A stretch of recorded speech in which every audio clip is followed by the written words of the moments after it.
بتدفع $1500 في الإيجار بتاع الشقة بتاعتك و$2000 و$2500، وصاحب البيت مطلع عينك ويقول لك ما تمشيش وما تتحركش واغسل بره وما تجيبش غسالة في البيت، والبيت صغير وفران ومشاكل كتيرة، خصوصا لو انت في مدينة زي مدينة نيويورك. وأسعار الفايدة دلوقتي بدأت تنزل وانت بتفكر تشتري بيت. حلو قوي، جميل جدا انك تشتري بيت. البيت استثمار جيد جدا واستثمار ممتاز على اللونج تيرم لأي حد بيشتريه، ولكن هل هتقدر تتحمل مصاريفه؟ هل هتقدر تتحمل تكاليفه ولا لا؟ هو ده السؤال المهم اللي انت محتاج تفكر فيه. البيت هو مش مجرد ان انت بتشتري بيت وخلاص، مش قصة مورجج انت بتدفعه وخلاص، مش الدفعة الشهرية بتاعت البنك ديت، مش كل حاجة، في عندك مصاريف كتيرة جدا للبيت. خلينا نتكلم على شوية حاجات فيها، والارقام اللي انا هقولها تقريبية، وممكن بكون بتكلم اكتر على ولاية زي نيوجيرسي عشان انا عايش فيها، ولكن انت ممكن تشوف الاسعار ديت والارقام ديت تختلف من مكان للتاني.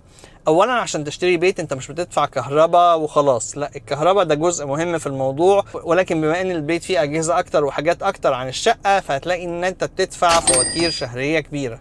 احنا دلوقتي بنتكلم في متوسط $400-450 تقريبا شهريا في الصيف في فاتورة الكهرباء اللي بتيجي للبيوت.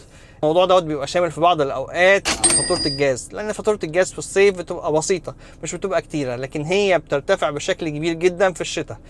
في الشتاء يا ريس قبل زيادة الأسعار كنا بندفع $400 و450 بسبب الجاز. الجاز بتوصل الفاتورة الشهرية بتاعته $250-300 أحيانا، لأن الجاز غالي جدا ومكلف جدا، وتدفئة البيوت مهمة جدا، وانت في الشتاء طبعا في أمريكا ما فيش دلع.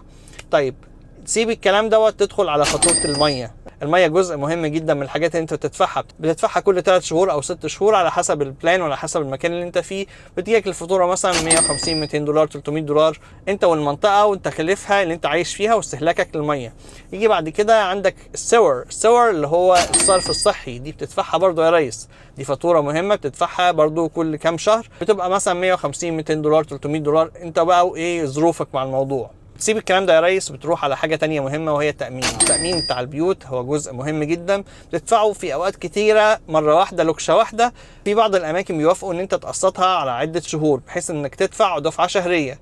أقل حاجة بنتكلم في مثلا في نيوجيرسي بتتكلم في رينج $1500 $2000 $3000 على حسب حجم البيت وعلى حسب المنطقة اللي انت فيها. خلي بالك لو انت في منطقة فيها مشاكل مثلا فيها سيول او حاجة زي كده، التأمين ده بيطلع جامد، تلاقي نفسك ممكن تبقى مطالب ان انت تدفع مثلا $5000 $7000. وبنسمع ان في اماكن في فلوريدا بتوصل اسعار التأمين فيها لارقام خيالية. بتسيب القصة ديت يا ريس، بتخش في حاجة تانية واللي هي الضريبة العقارية. ده رقم كبير بتدفعه، سواء ان انت حاطه على المورجج بتاعك فبتدفعه شهريا او بتدفعه كل 3 شهور بشكل مباشر للحكومة. الرقم ده بيختلف من مكان للتاني ومن بيت للتاني ومن ولاية للتانية، بس مثلا في ولاية زي ولاية نيوجيرسي بتتكلم في رينج $10,000 تقريبا كل سنة للضريبة العقارية.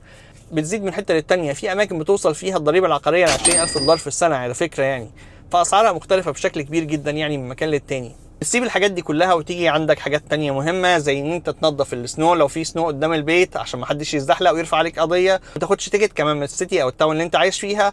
كمان محتاج تقص الجراس عشان لو انت سبته طويل هتاخد تيكت عن قص الجراس، يا اما تجيب شركة تدفع لها رقم معين كل شهر ومش رقم قليل كمان، يا اما ان انت تجيب مكنة بتاعت قص الجراس وتقدر تعمل حاجتك بنفسك. كل الحاجات ديت غير ان انت لو حصلت اي مشكلة في البيت بتخش في تكلفة كبيرة في تصليحها، وانت اللي هتصلح يا معلم. لو انت تستطيع تحمل التكلفة ديت شهريا طبعا اتكل على الله واعملها، لان البيت حاجة كويسة جدا على اللونج تيرم. لكن لو انت ما تقدرش ممكن تدخل نفسك في كارثة كبيرة، ففكر كتير قبل ما تعملها.